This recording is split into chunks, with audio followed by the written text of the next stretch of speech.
Greetings, Glitter Gang, and welcome back to Kathryn Scraps Live. My name is Kathryn, and tonight we're going to be crafting in our wallet album, which is going to be a box full of wallets that we're going to use as our Christmas in July, December daily project. I have them right here. We started on them this afternoon, the construction. And what we've done so far is make the wallet base and the front pocket. So tonight we're going to start with the inside bits, and I want to look at what measurements I have. So I have things that are 5 by 9, things that are 7 by 4, and things that are 7 by 2.5. And so what I want to do is I have these 5-inch pieces. So I'm going to start by cutting these to 5 by 9, and we'll start there. But I have 6 5 by 12 pieces left over from earlier. We're going to try and conserve as much cardstock as possible because I do only have 24 sheets of this color. So 5 by 9, 5 by 9. And this is what forms the large pocket that will hold 4 by 6 photos on the inside. I'm going to jump in with that.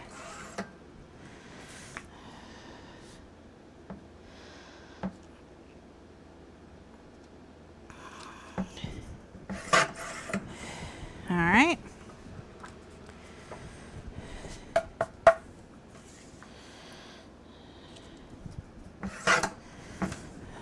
Okay. So that's those. I've got 6 of them because I have 6 of those pockets. And then I have a piece that's 7 by 4. I need 6 of those. And 2 pieces that are 7 by 2.5. Oh, yes. And that's fine. All right, so over here I have this, which is, let's see, 4 by 6. So that's not going to work. And then these, which are 4 inches. So this is 7 by 4. I can at least get 3 out of here.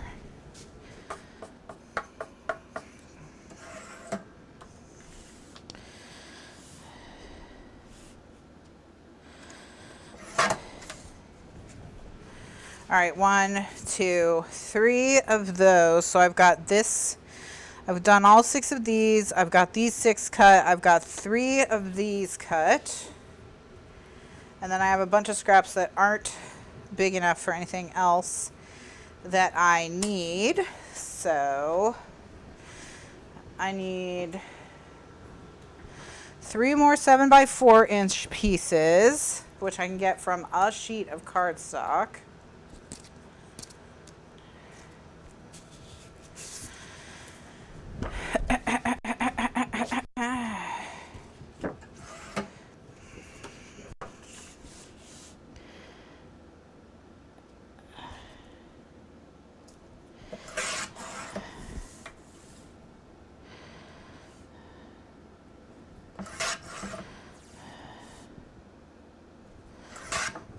All right, and then I need 6 total of these 7 by 2.5 inch pieces,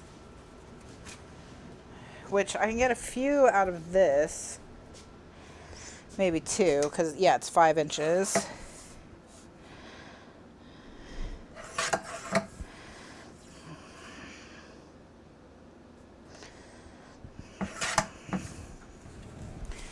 All right, now these pieces are just the pockets.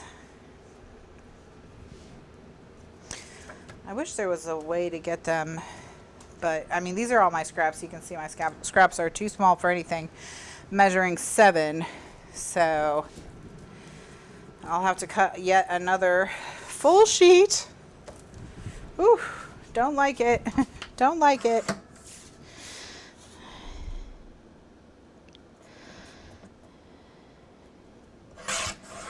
All right, so 1, 2, 3, 4.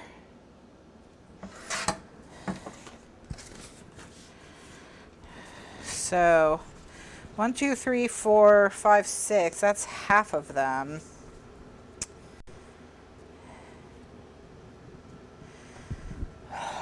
Okay.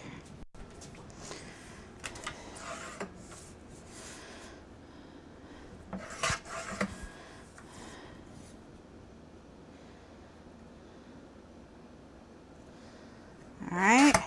Here's 2 more.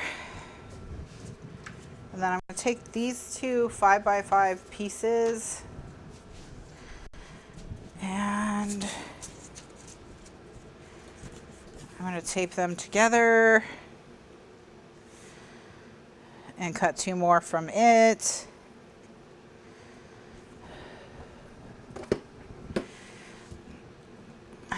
We are going to be conserving scraps.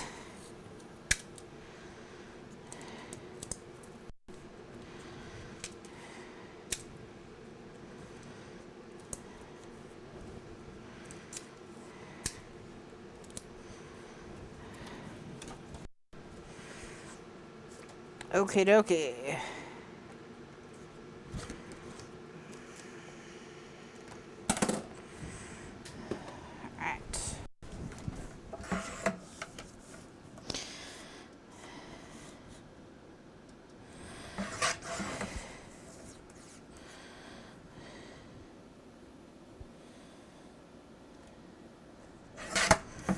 Alright, so there's 2 more. So I just need 2 more. Alright.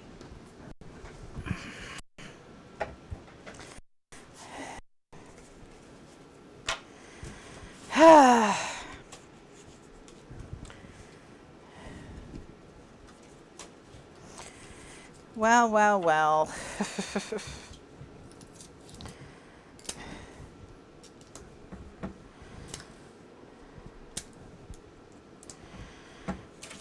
Make my own paper.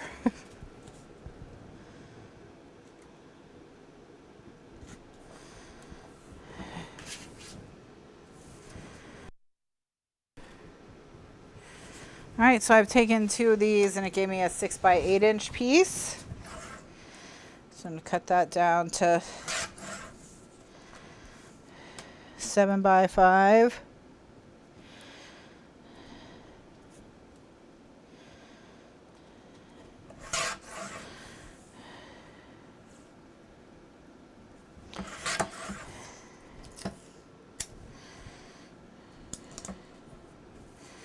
And then cut those in half at 2.5.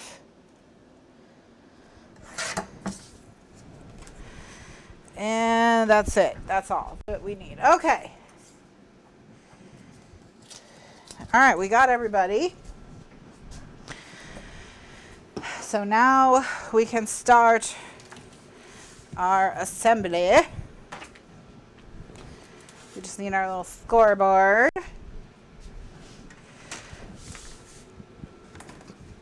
Okay, so starting with the 5x9s, and again, we're mass assembling, so 5x9s get scored at 1 and at 8 on the 9-inch edge, and at 4 on the 5-inch edge. Okay, so 5x9 score at 1 and at 8 on the 9-inch edge and at 4 on the 5-inch edge. All measurements will be given. You do have to make your own notes.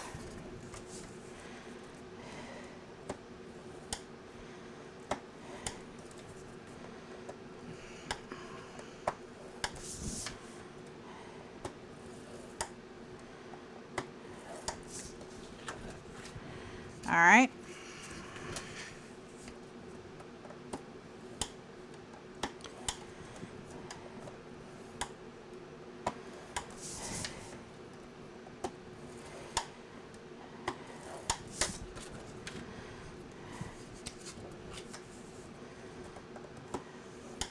And I'm making 6 wallets.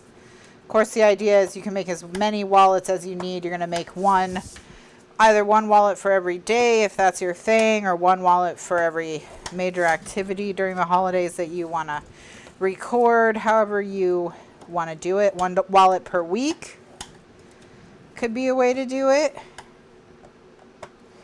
It just depends on how you celebrate, you know? So it's extremely flexible in that way. Okay, so next we have the 7x4s. On the 7-inch side, they get scored at 1 and at 6. And then on the 4-inch side, they get scored at 3. And once again, there's 6 of these. So 7x4, score at 1 and at 6. On the 7-inch side, 3 on the 4-inch side.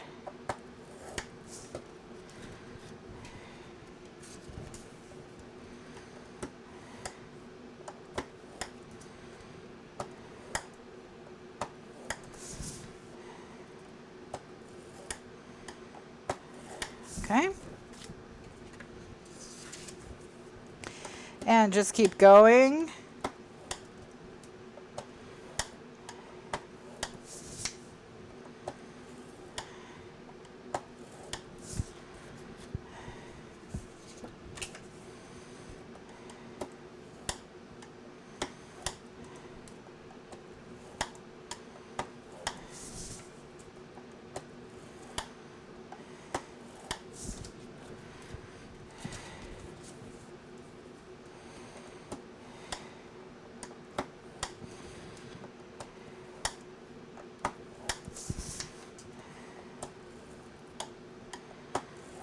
All right, so that's all of those.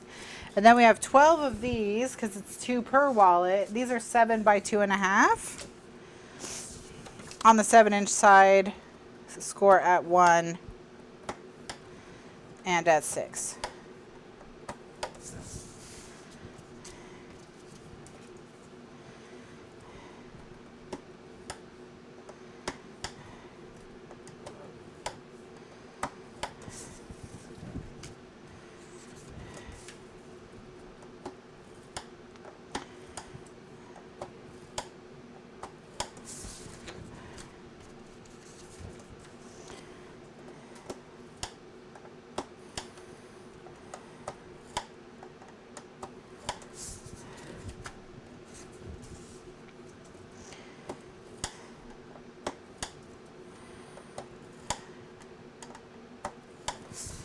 All right.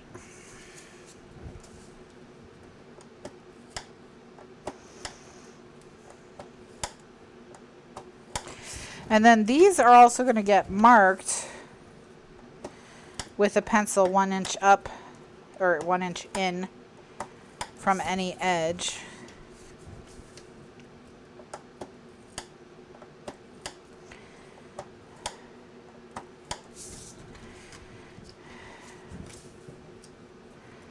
From one of the long edges. And again, these are 7 by 2.5, and they're getting scored on the 7-inch edge at 1 and at 6.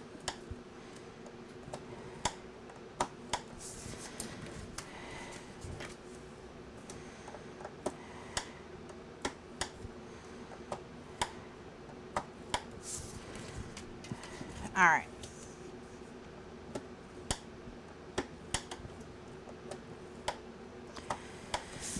Okay, so that's all the scoring for the inside of the wallet.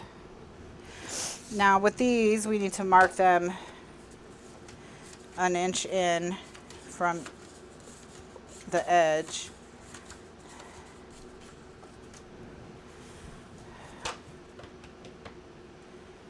All right. So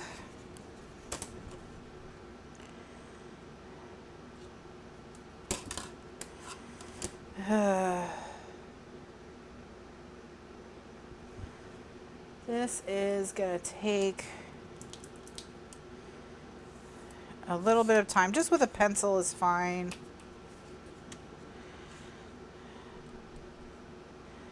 This is just so you know where you're going to place them. And the pencil line will be covered with pattern paper later, so you will not even see it. You could use a pen even if you wanted to.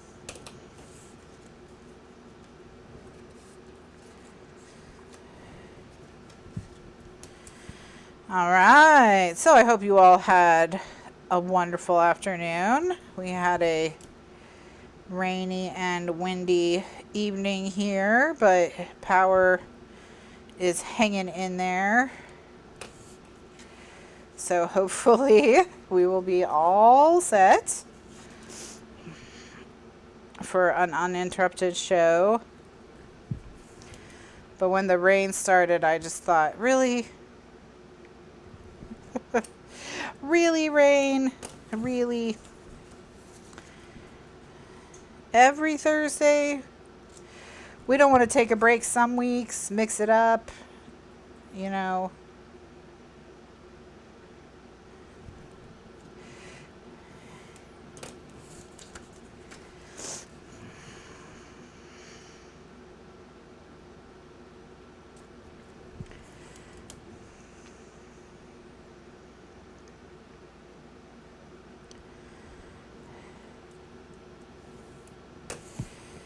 So yeah, so earlier I was talking about how my sister and I are going to learn how to paint. And then also on our list is we're going to save up. We've created a sewing machine fund.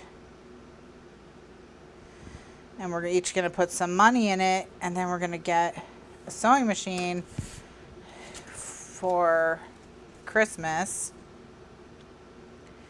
So, or more like a New Year's present to ourselves. We do want to, I used to make clothes. That was something a friend of my mom's taught us when I was in high school. And I made a couple of my formal dresses and some costumes and some things like that in high school and college.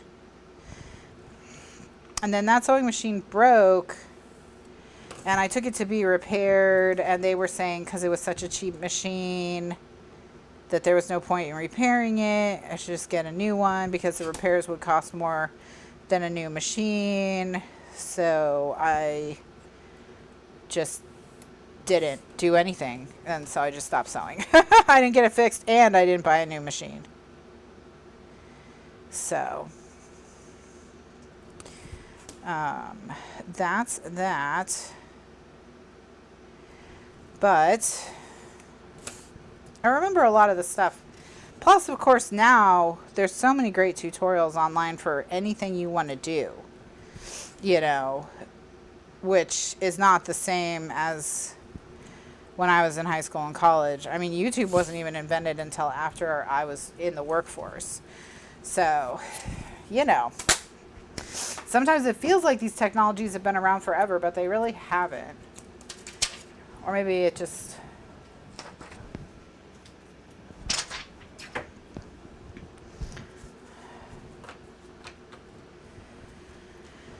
Okay, so now what we're going to do is fold along all the score lines and burnish.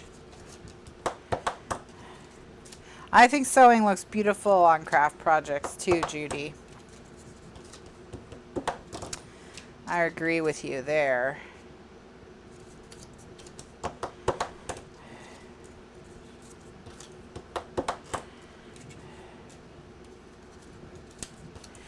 And it's a lot of score lines, 24 pieces and parts here, so.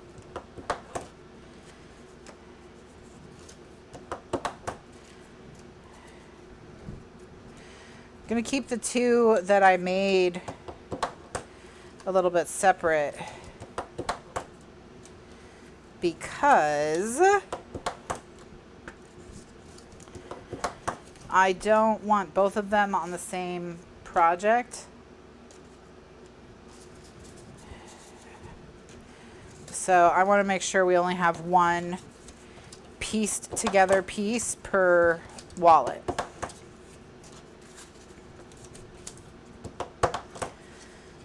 Yeah, we got tons of rain, we got storms, but we didn't lose power, so we're okay. All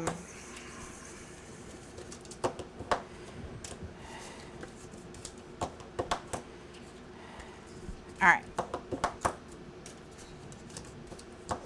What? I'm throwing them in the wrong pile. Well, so we were doing some reading up, and the two recommendations that we saw that were the most interesting were, and maybe y'all can help us out if you are familiar with either of these machines. Let me look them up. I made a note on my phone. But one's about $350 and the other's about $500. And I know sewing machines go way up from there. So I know those are pretty low end. But these, we want this to be like a sturdy workhorse beginner type thing. You know what I mean? Okay, so here's the first suggestion. Was the Genome HD 1000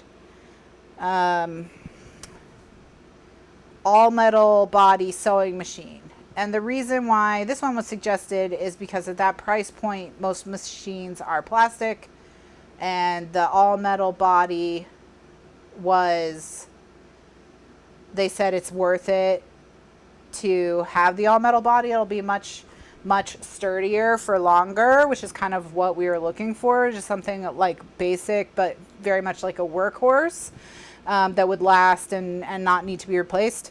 So the Genome HD 1000, that's one of them. And then the other one was I see Donna, it didn't get too bad where Donna was. The Singer 9960. So the Singer 9960, which is a combination quilting and sewing machine. And this one was suggested because it's not that much more, but it has like a much bigger, like it has much more capability or something like that was what they were recommending. And then the other thing they said is that if you can do it to get a Juki MO600N serger. So to get one sewing machine and one serger, but if you get a serger to get the portable Juki. So, okay, so, and they did say that if you're going to be using it to mostly make clothing, that you probably do want to get the little Juki portable serger. So that's what the three that we have it narrowed down to. And it's really down to the Juki is what we'll get if we're going to get a serger. And what we may do is, I mean, I think the current plan is to start with sewing, and then if we actually are, exactly, they only serge. So if we actually are gonna be making clothes and we find that we really are using the sewing machine, then add a serger down the line to get those more finished edges. So it's really down to the Genome and the Singer. Apparently Singers are crap now, according to the chat. And that Genome is a solid buy. So there we go. So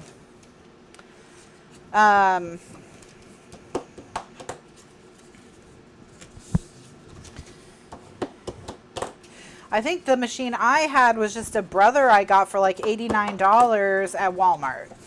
Now, of course, I bought it when I was in high school, so that was in the 90s. It's Genome. Ah. It's a Genome.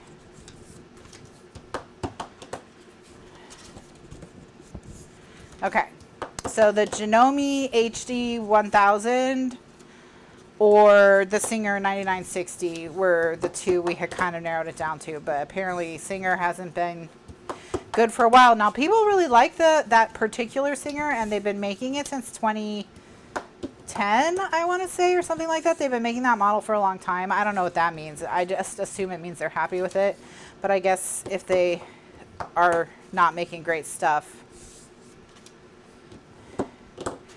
But the reason we thought it would be handy is because it is got a little bit longer of that area, and it has some ability to quilt and embroider and things like that. Not a lot,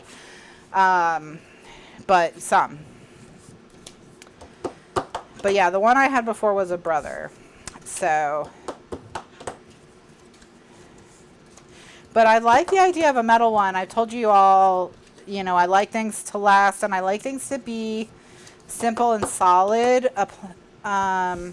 You know, I think that Singer was the first one they recommended if you were going to get an electronic machine, because I don't think that Janome is electronic. So I think it's just a mechanical. May also want to look at the Juki TL2010Q.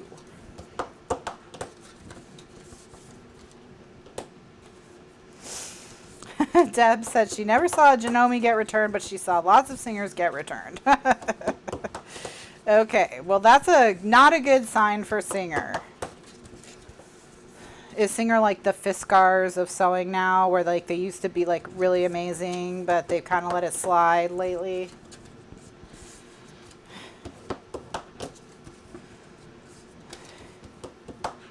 I guess Fiskars makes sewing stuff too, actually. So Fiskars is probably the Fiskars of sewing.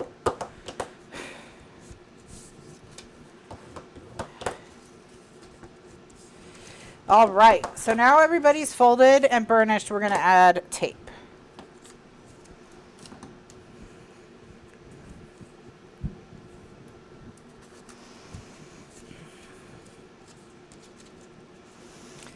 Oh, well, that makes sense.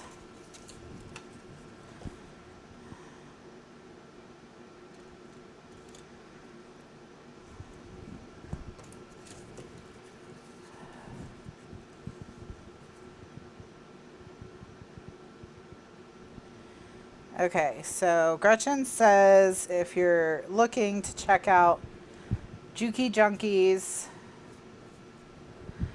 they sell Jukis and Janomes, and they can advise you on what to get for your situation.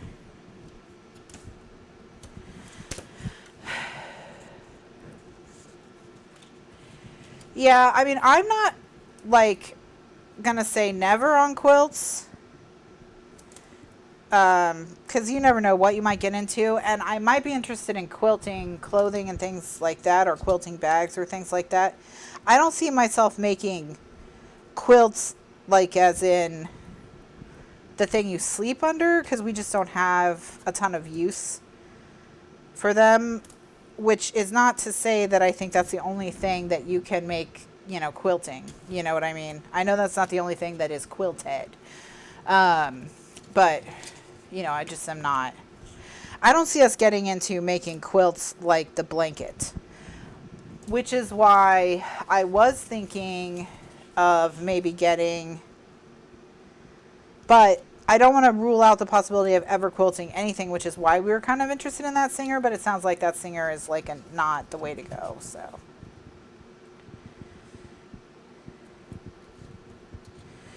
Yeah, Bernina, and then the tractor company, Husqvarna. I saw they make the machines as well. I wonder if they're, I would just refer to them as the tractor company, but what if they were like a sewing machine company first and then they got into tractors? I don't know.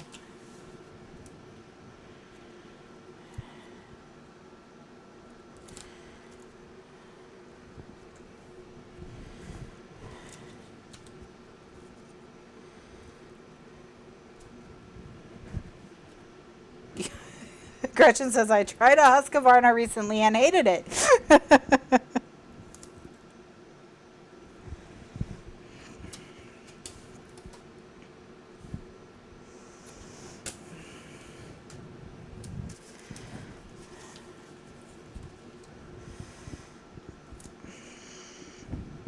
I did see sewing machines go up to like $3,000 or more. Crazy.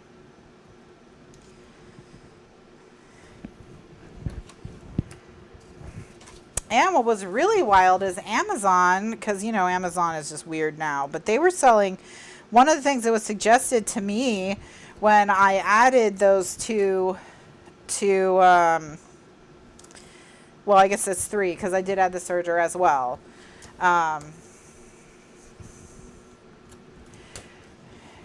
To my, to a list. I have all kinds of lists that I use to put things on while I'm mulling them over and I don't want to forget about them. So I put those on one of my lists anyways. They recommended to me an industrial sewing table, and it was one of those where the machine was built into the table. It was like this giant long arm, and then there was this like bar over the top of it, and all the threads like hung from this bar, and they came down from this bar to the machine. And this whole thing was like $250. And I was like, I just don't think this is a good quality piece. Like, I'm just going to go out on a limb and say that I don't think you can buy an industrial sewing machine that's really got the kind of longevity you would want from something called industrial for $250. That seems not real. Seems fake. So, yeah, I did not add that to the list to mull over.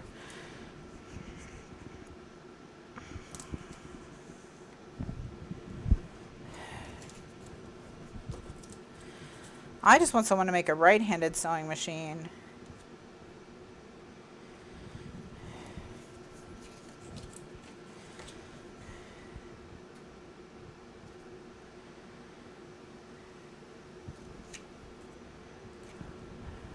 Exactly, that's totally a scammer. Totally. They're either selling total junk or you're never going to see anything.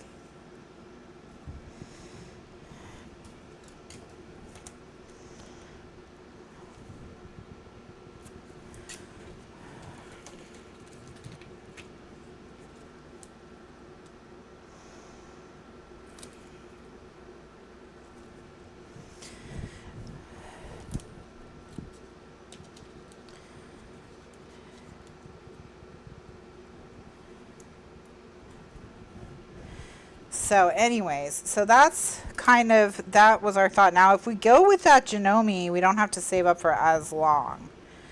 Because we were each going to put $50 in the sewing machine fund a month. And then when it was enough to get a sewing machine, we were going to cash it out. And we were like, well, if we get that Singer, that's $500. It'll take 5 months, you know. But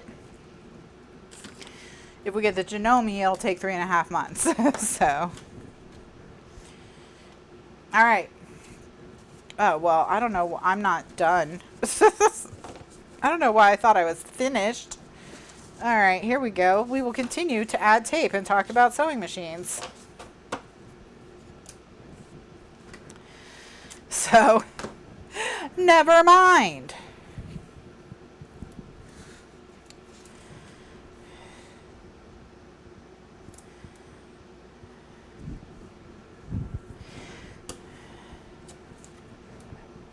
That Janome is not $350.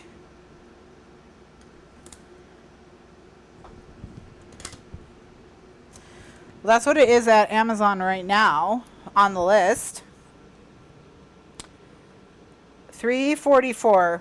Oh, I see. It's on sale. It's normally $500. It's $344 right now. So, oh, so they would normally be the same price, this Janome and the Singer. So, are you saying we need to jump on the Janome at $350? If we should buy the Janome today to get it for $350. Oh, now you're not sure about that one. Okay, never mind. Never mind.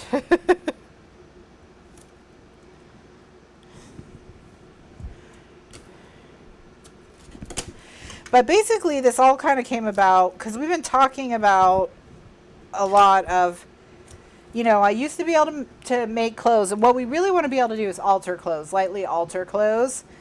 Because there's a lot of times, like right now, I have this beautiful, beautiful dress. But it has a couple things about it that I would like to change. And if I changed those things, I would be so elated, I would probably never take it off. You know what I mean? So, and they're really easy stuff that I know I could do with my current level of skill, which is minimal. But basically, it's a little, it hits my leg at an awkward spot. Either it needs to be longer or shorter.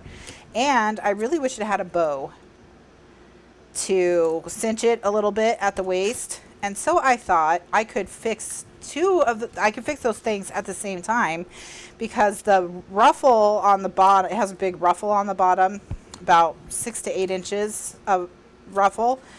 I could remove the ruffle, cut a band off from the bottom to get it to the length I want, and then add the ruffle back on, and then use the piece I cut off to make a ribbon. And then that would be that. Like, then it would have both of the things that I want, which is to be a little bit shorter, or I obviously can't make it I mean, I could make it a little bit longer, but that would be harder. I'd have to add another ruffle. The HD9. Okay. What does an HD9 cost?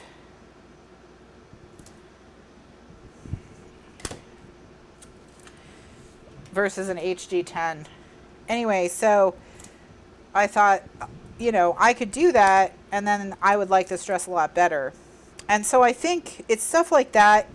I have a perpetual problem with jeans, which is where I was tragically born without a butt. It's a condition that affects a lot of people. It's just not, science really hasn't been studying it the way I think they should. But so jeans, you know, whenever jeans fit me around the waist, they don't fit me in the hips, butt, and upper thighs. So, well, if she and I put our $50 a month in, we could get that in 23 months. So many times with jeans, I've thought, if I just want to take this in a little bit on the sides, you know. So there's just things like that, just small things. They're not really huge big deals. That's why I don't think we need to spend a ton of money. I just want like a solid workhorsey type machine. They can be taken in and out of a closet. It's not going to be upset about it, you know, that kind of thing. I have a sewing machine storage wheelie bag thing, so I have something it can live in, you know.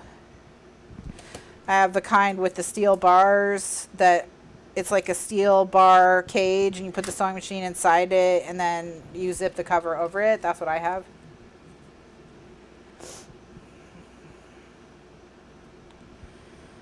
Okay.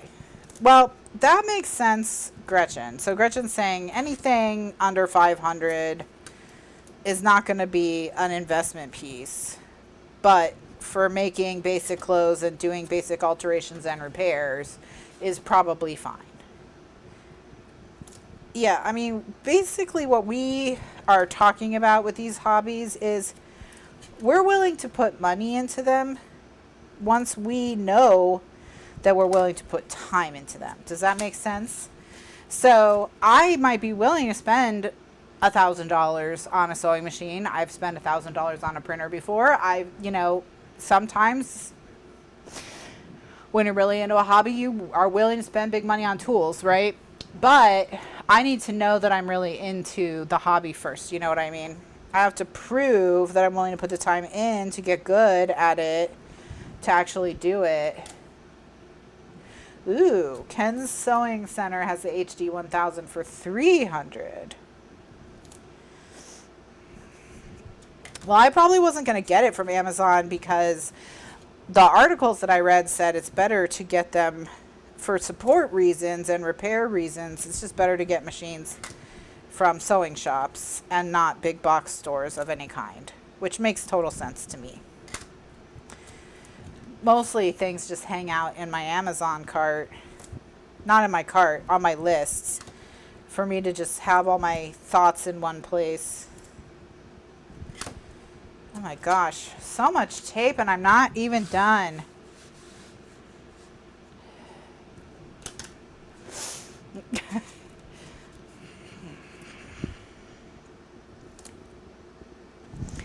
Yeah, I just want a metal machine that's going to be a good little strong pony. It doesn't have to do anything fancy. There's no reason I can't have 2 machines. You know what I mean? But machine number 2 will be a reward for having really used the heck out of machine number 1, you know. That being said, I don't want to get junk, you know. So I'm not trying to just get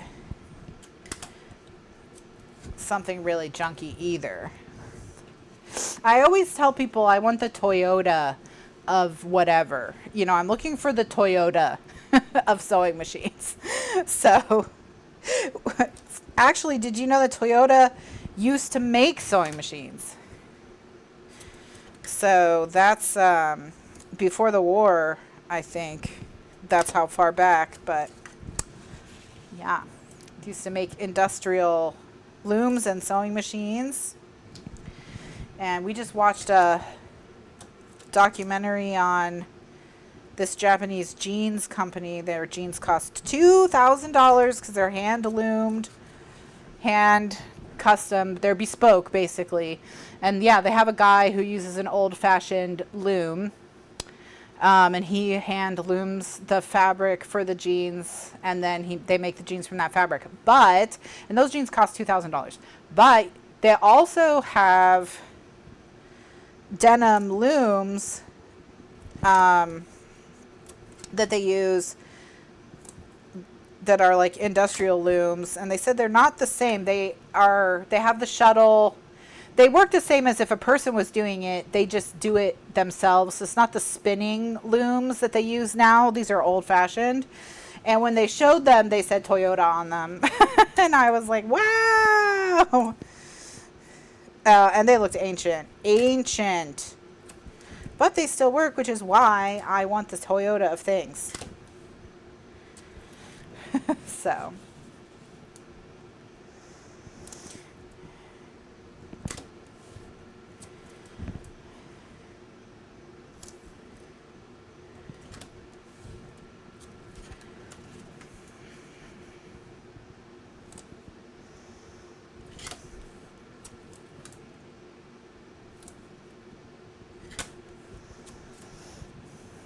Yeah, that's the impression I got. Gretchen says you can't stop at just one sewing machine.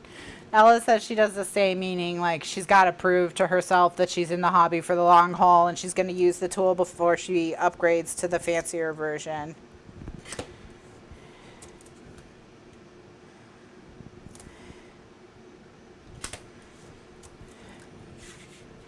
But yeah, so that's kind of where we are. I'll do more research on Janome and on Juki because, like I said, they were recommended for that serger. Oh, you have several Amazon lists too. Yeah. Amazon makes it easy to keep all your kind of thoughts about things in one spot. And then you can go buy them from wherever. All right.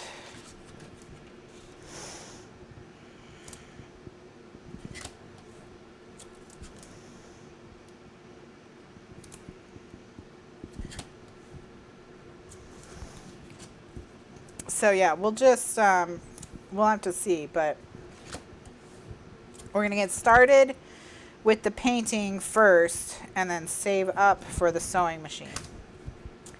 But even if we don't end up doing as much sewing as we want, honestly, you do just need to, sometimes you need to be able to hem a pair of pants, you know? I mean, I know we talked about this afternoon when we were talking about the home economics thing, but it's like, you know, I fixed some garment recently with hem tape, and I was just like, this is so, if I just had a very basic sewing machine, I could have been done faster and it could have looked neater than using this tape that I, you know, so yeah. Yeah.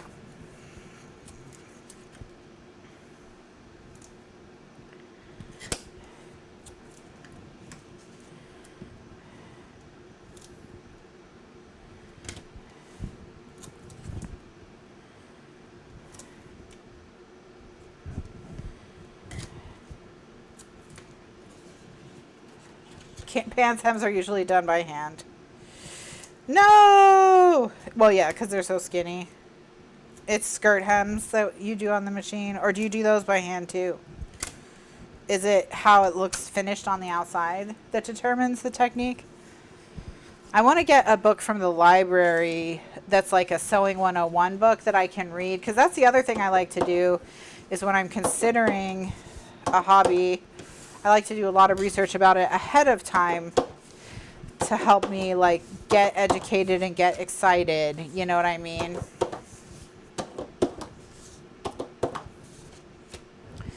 It depends on the look. Okay.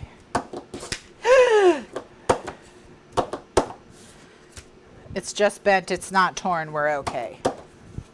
All right. So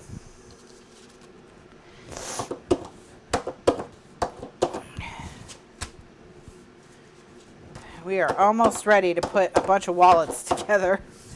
Ugh.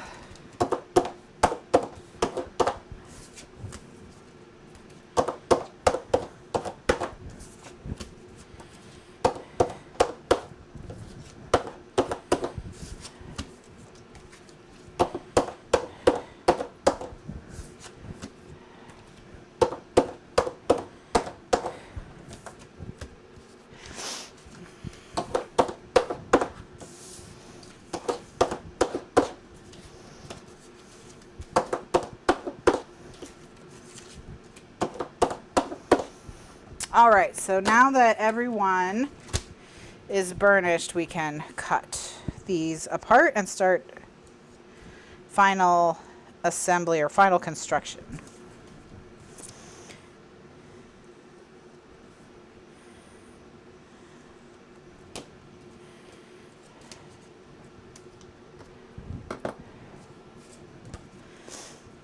You do need to be excited because you need to have like dreams and goals. Because, and we talked about this afternoon, you know, an important first step to being good at something is being bad at something. And you need something to carry you through the phase of being bad, you know. Like you need to really want it. So like I saw this video on YouTube. It was recommended to me since I have been watching sewing videos, and I do watch fashion videos as well. And this woman was talking about this website that sells, what's it called? There's a word for it, but it basically is the fabric that high-end fashion houses don't need anymore. So they either made all the clothes they're going to make out of this fabric, or they're retiring the pattern or whatever. And there's a word for all of this leftover fabric that doesn't have like a purpose. And they sell it to this website, and this website sells it. And they sell it to this website sells it at like 90% off or whatever. And she was showing you can get like silks and wools that Burberry uses for their clothes for, I don't know, $10 a yard. It's not overstock. It was a word that I was not familiar with.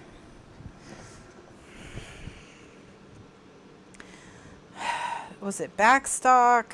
What was it? Dead stock is what it's called. Dead stock.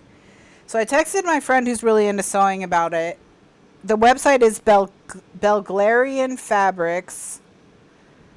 And the woman in the video said she got Burberry dead stock for $14 a yard. So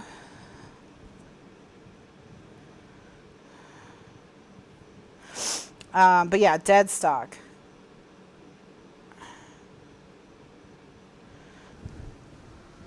is what it's called. I guess dead is signifying it will not ever be used again. Okay, so now we're going to cut the corners of these. So I'm just going to center the X that's made by the score lines in under the wire of my Fiskars trimmer and cut through the center of the X. And that gives me a pretty close to 45-degree angle. So it gives me a nice miter on the corners. So that's a quick and easy way to do a miter. Since we have a lot of mitering to do, let's get going.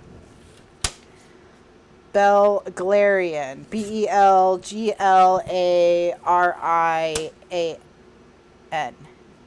Belglarian. It's a European company. It ships from France or someplace like that. They have videos of most of the fabrics.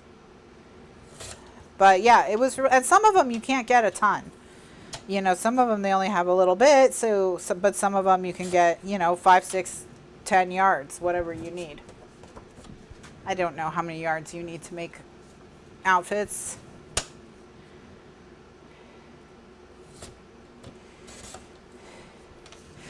But that was, to me, was really interesting because I was like, well, you could get, if you got good enough at making clothes, you know, you could really make some nice clothes for yourself for way cheaper than it costs to buy nice clothes. And you would know they would last. And you would know they would fit.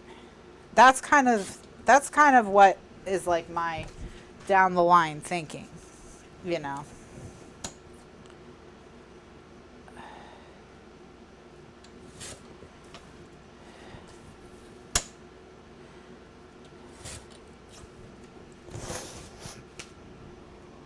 Okay, these don't need to be cut, but these do.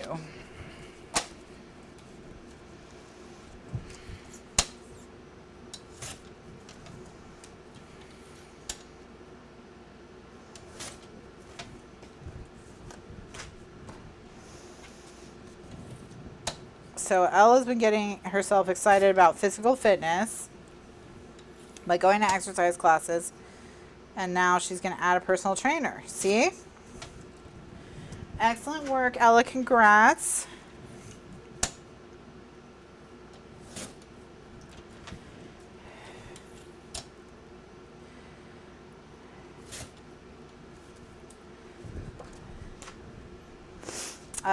I have a friend who wanted to get into exercise class but doesn't like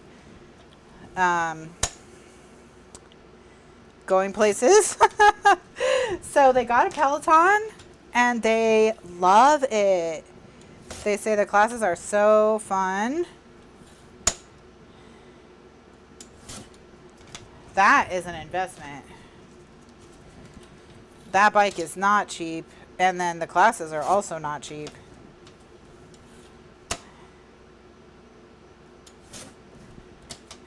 All right, we got them all done. So that took a minute, but now we're going to get all 6 of these done in so little time. They're just going to fly together. Ugh, it's all prep.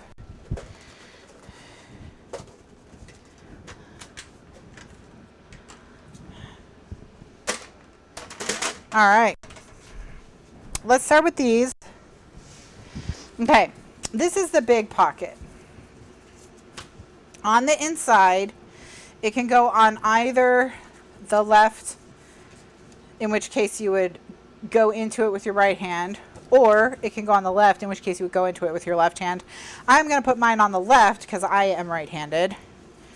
I just mention it because if you're left-handed, you may want to put it on this side.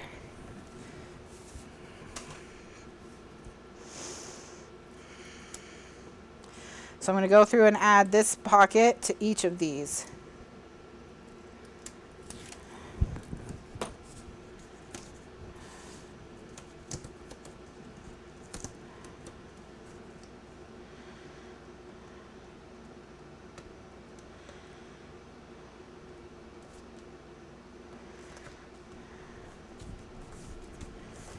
All right, so I tape down this edge and then I pull the tape. That is awesome, Pat. So Pat made a winter coat and dress for the Singer Young Style Maker competition in 1965, and she won for the state of Connecticut.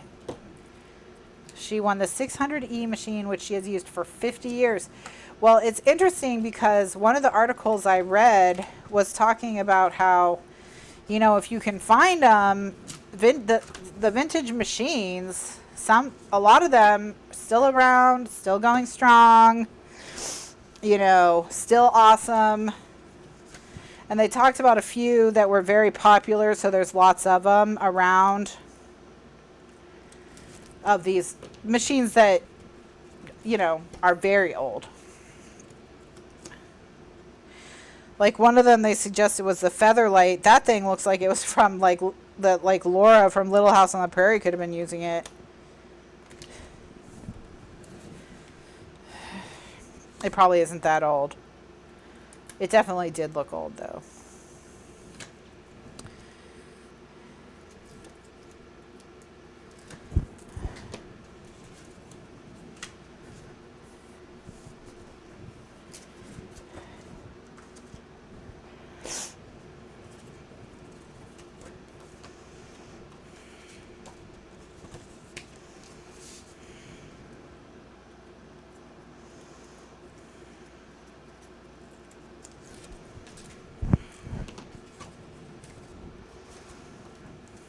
Yeah, the featherweights.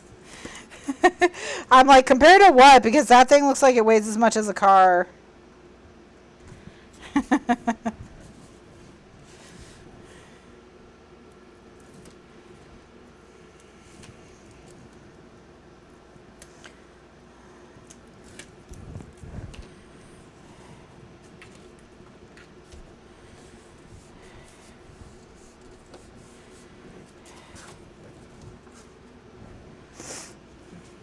Anywho,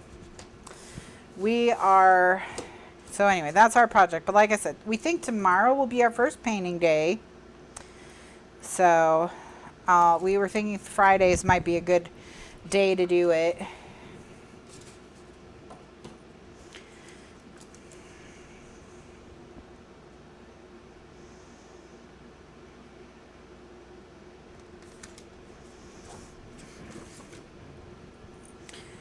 So we'll see how our coffee mugs turn out. Yeah, we're painting coffee mugs.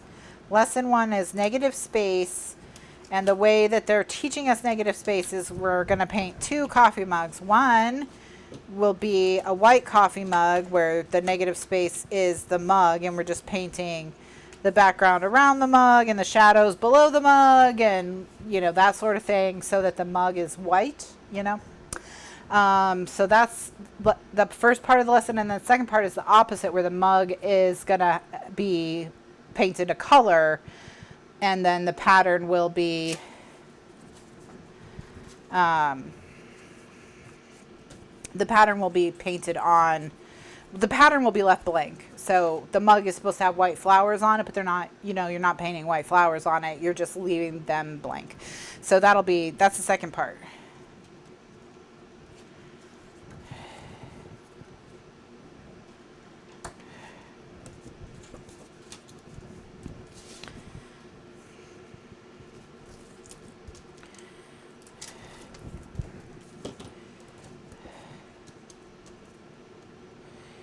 Yeah, well, they still recommend featherweights if you can find them.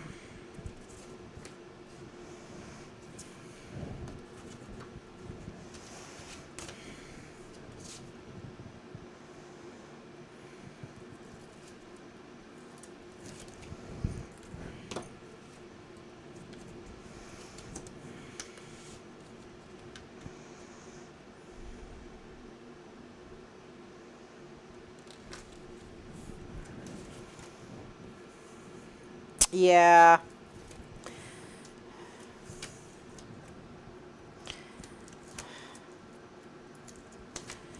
You can't get a bargain on a featherweight because everyone knows. Yeah, so unless, you know, someone's clearing out like grandma's basement and has no idea what they're doing, you're probably not going to find one, is what. And as soon as they Google it, they'll know that it's worth money. Okay, so now we've got that pocket in. Okay, perfection. All right, so that's the one on the left. So now we're going to make the stacked pocket for the right. Okay. All right, so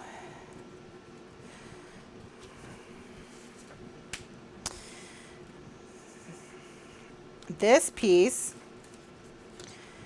gets lined up here and sucked down, okay?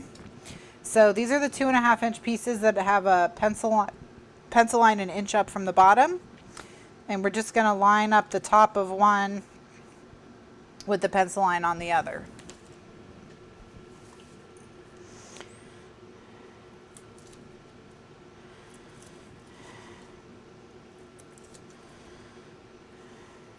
Okay, that's step one. And I'm just going to go ahead and do that. And I'm lining up the ones that I kind of pieced together with the ones that I didn't, so I don't have two that are pieced together right next to each other. All right.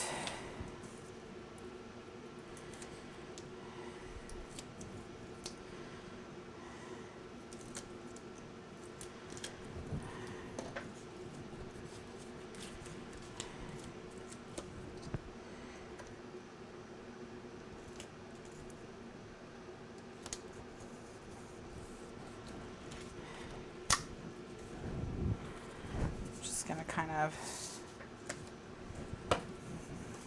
set them out up here. You guys go over there, get one of each, peel the tape, and when I stick this to this one, I want that 1-inch score line at the, or 1-inch pencil line at the bottom, not at the top. Pencil lines at the bottom, not at the top.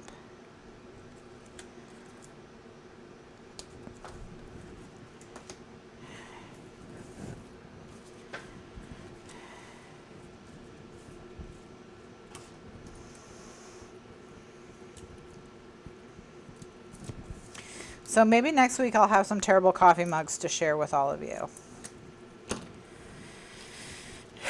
So, but yeah, we're just going to stick with it, you know, until we've finished our book. And then we should know by the end of the book whether we want to put more time and energy into it, or if we want to just say, well, that was, you know, a fun time, but we've done what we feel like we want to do. So.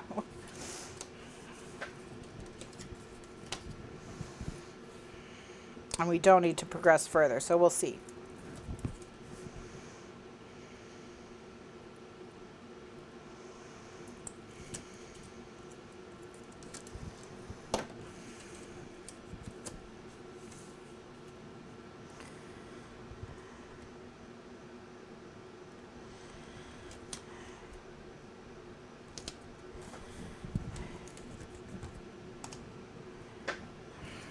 All right, last two.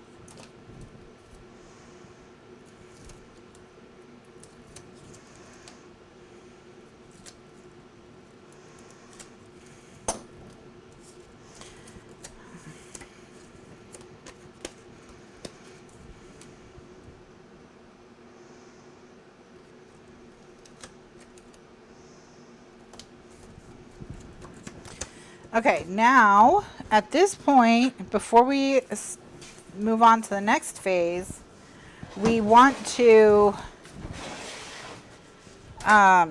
free these. So we have to cut these apart from each other. All right.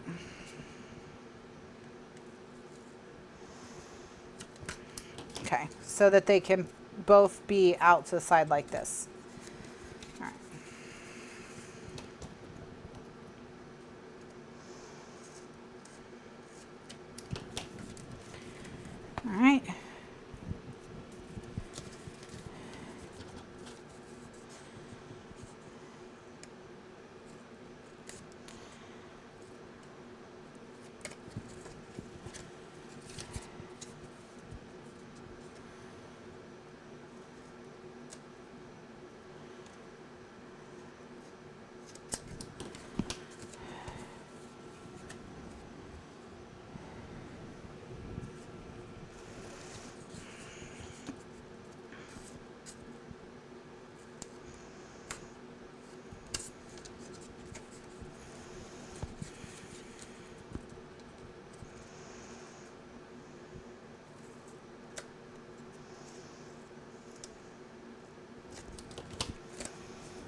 right, last one.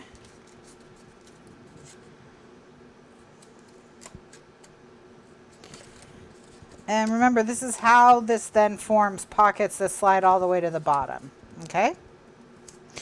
So that's why you're cutting these. Okay. All right, so now those are all cut apart. So we're going to go ahead into the next phase, which is we're going to add these to the bottom of those. And then we'll cut those all apart when we're done.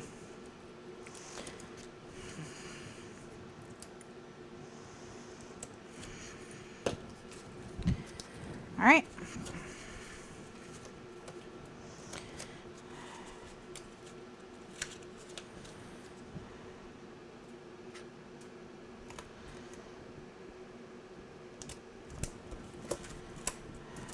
All right. So it'll look like this. And then you've got to go back in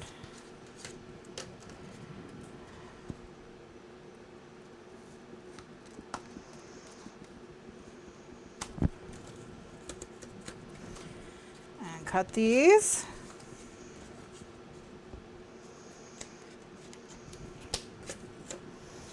Ta-da! So they should have 3 tabs on the side. That's what you want.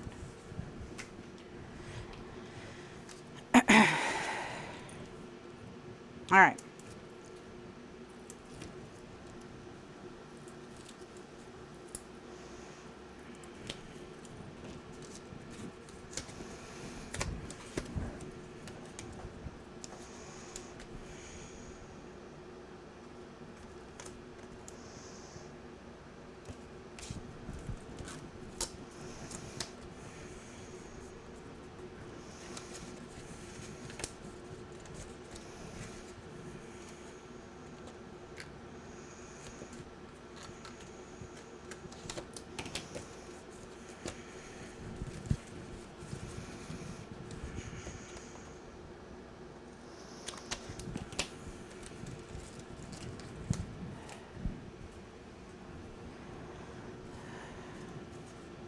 All right. Next one.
And here we go.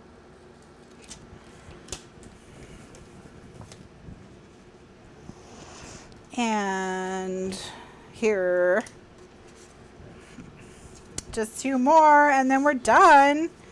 Then all that's left is to stick it in the book and the inside of the wallet will be complete. So, you know, then we'll move on to the backs of the wallets. So we're really doing quite well in terms of construction here. Because after we've made the wallets, really the only construction left is going to be the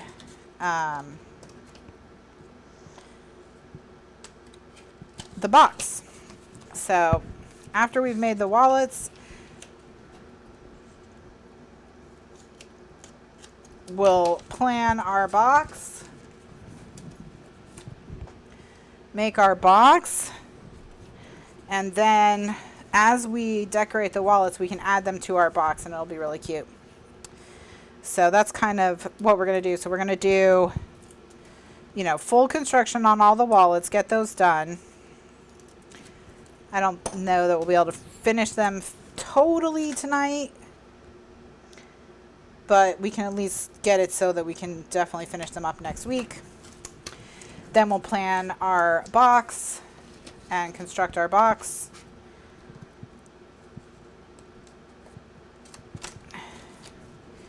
And then we'll do the matting and the decorating. All right, here we are. Okay, so now we are ready to attach. So we're going to put these all on the right side of them. So we're going to go through.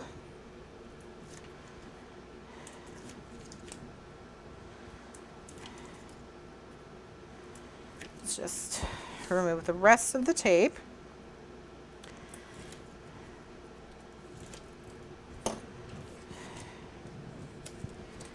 Okay. And I'm going to start with this edge.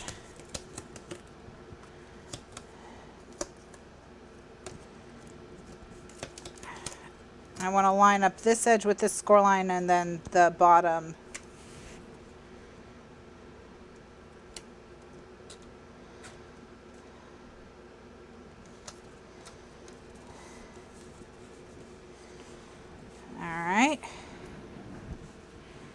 And then we'll just tuck these underneath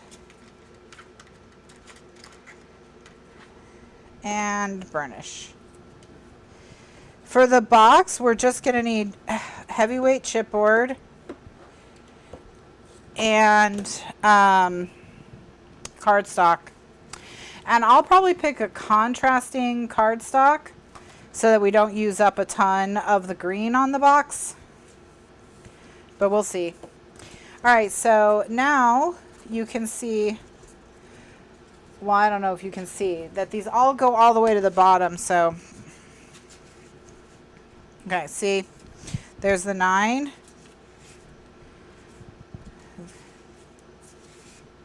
Yep.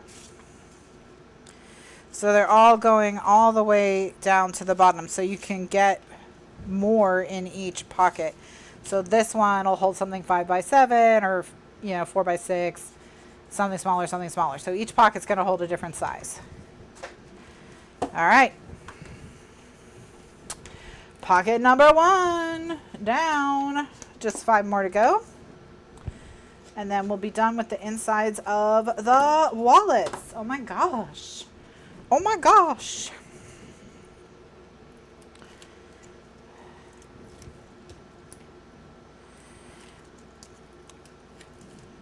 But yeah, I'm just going to do a cardstock box. We're going to do the inside out box. It's nice and easy. We'll put a couple dividers in it so that they don't all fall down. I'm thinking 3 sections, so 2 dividers.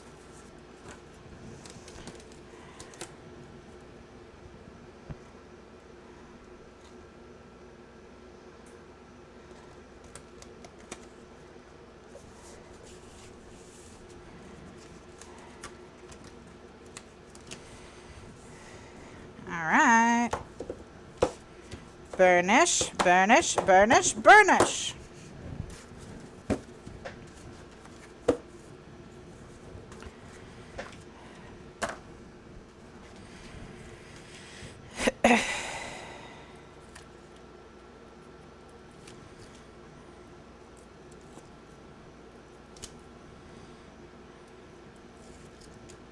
And then pattern paper, and we are definitely going to make our own kind of embellished pattern paper like we did with the last album for the outside of the box. I think that'll be really cool. We'll be able to write things like, I want to use like a pretty font and write something like December Adventures or December Memories or whatever.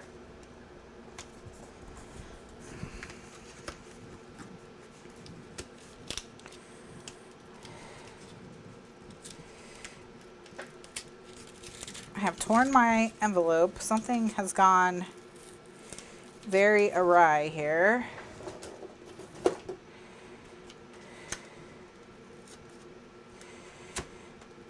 Oh, come on.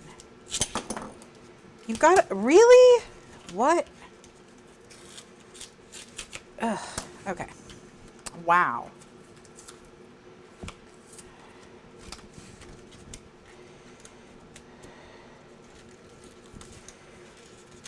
Ugh. Okay. Well, that does not look great. Gonna have to repair. The heck? This is one of the worst cardstock injuries I've seen in a while.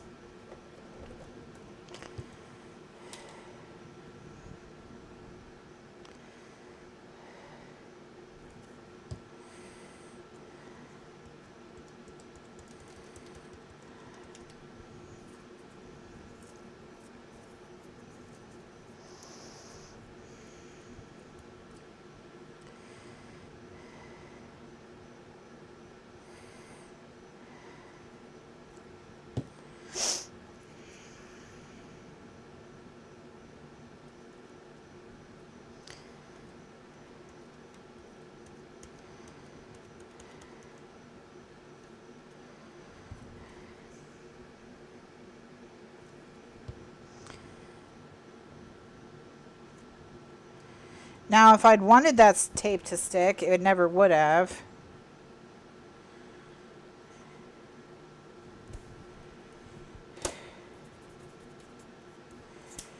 Okay.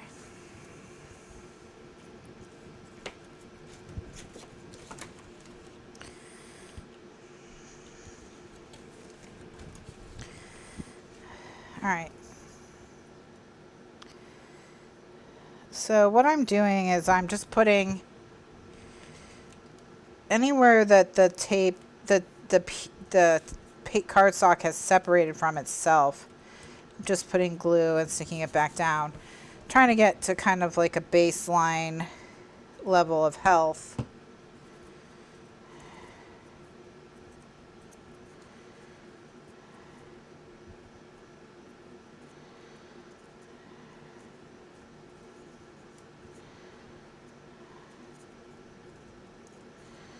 Okay.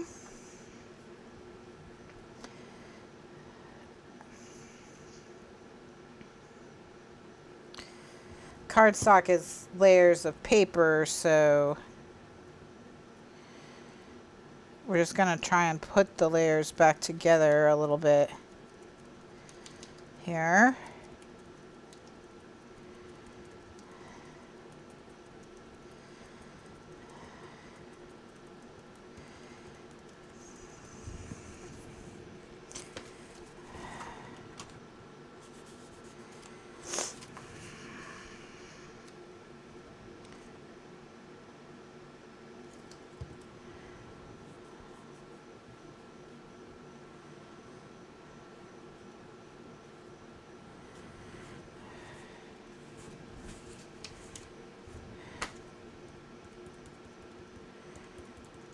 All right. I mean, it's actually pretty solid.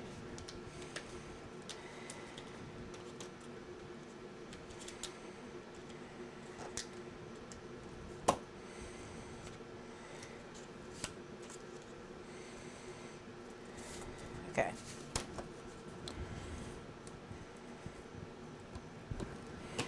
All right. This back piece will have pattern paper on it ultimately, as will this also have a liner of pattern paper as well. So as long as we're maintaining the structural integrity decent, we don't need to remake it, because none of this will show cosmetically. So it's more just structurally, is it going to be all right?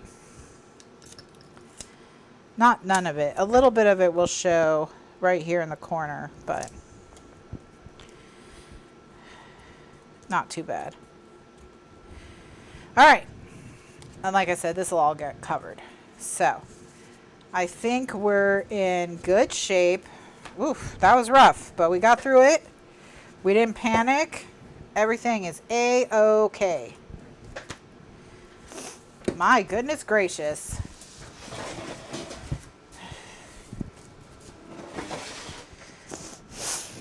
Whew, we made it. All right. Let's not have a repeat of that if we can.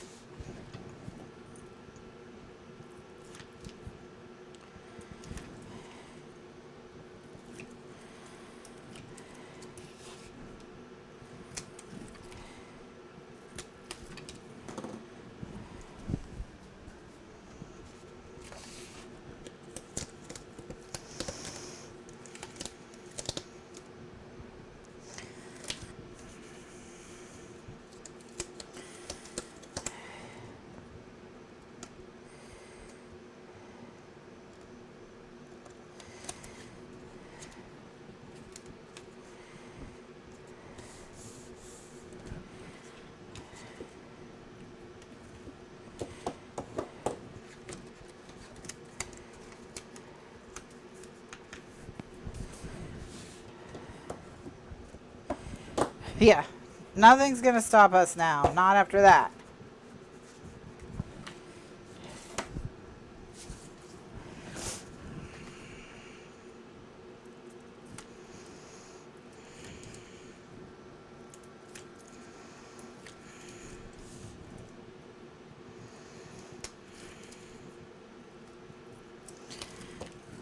All right.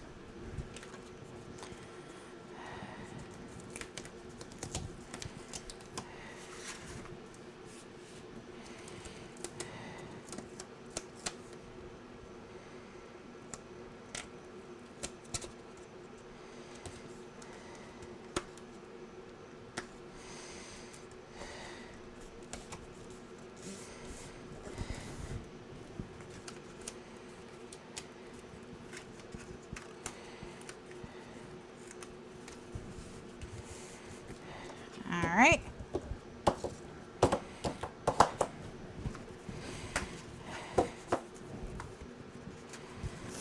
And as you can see, this one has pockets already. So that means this is the last one. Woohoo! Woohoo!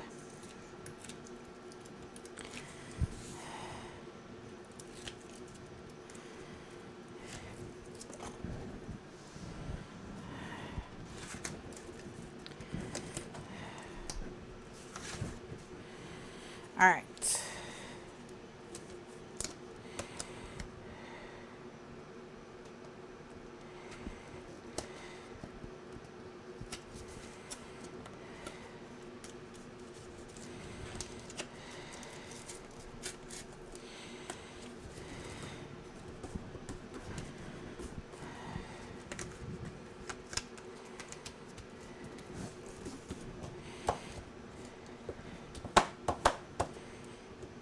All right.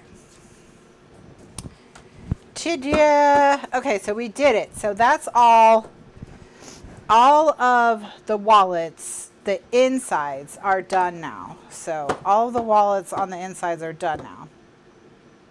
Okay, so now the only question, so now what we need to do is, well, we need a recording break, and then we're going to work on the back pocket. So we're going to work on making the template for the back pocket, for the loops and the things like that. So we're not going to get the back pocket done tonight, but we can at least get to work.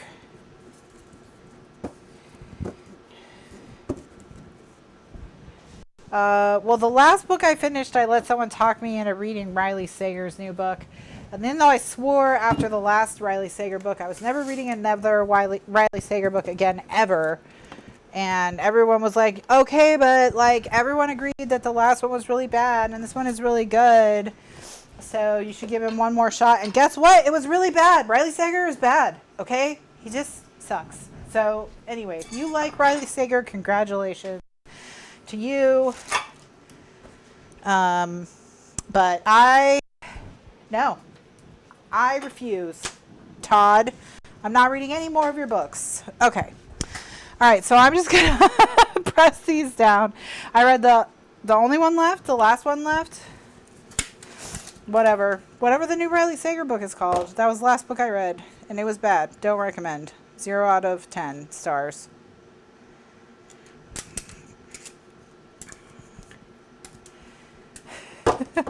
Zero out of 10 stars. And I have given Riley Sager more chances than I've given any other author, and I'll tell you why. Because Riley Sager knows how to write a good pitch, like a good elevator pitch or good hook. Like, so every time I'm like, I'm never reading another Riley Sager book again. And then the synopsis for the next one will come out, and I'm like, wow, that's a really good idea. If only a good author had written it. But he's not. He's bad. He's bad. Okay, he's bad. So yeah. I mean, if you like him, that's fine. I like a lot of bad books. I like a lot of bad movies. I like a lot of bad music. Like, stuff that's objectively bad can still be very enjoyable. But all of the people who are giving it 5 stars, I don't understand. They read a different book than I did, for sure. They did. This book was like Rebecca. It was like Rebecca. It was basically Rebecca. If instead of getting married, she had some other reason to be at the house. But the whole time I was reading it, I was like, this is like a bunch of other books I've read, but not good.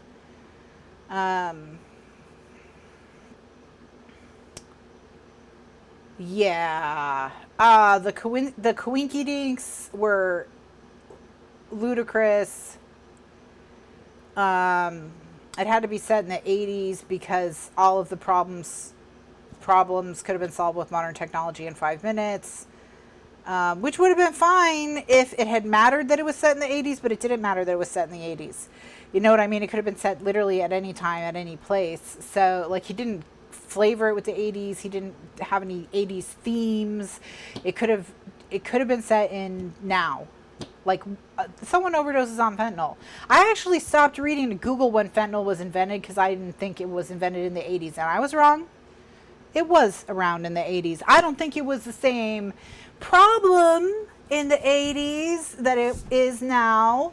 But that feels like a more modern problem than an 80s problem, than a Reagan era problem. But whatever, it's fine.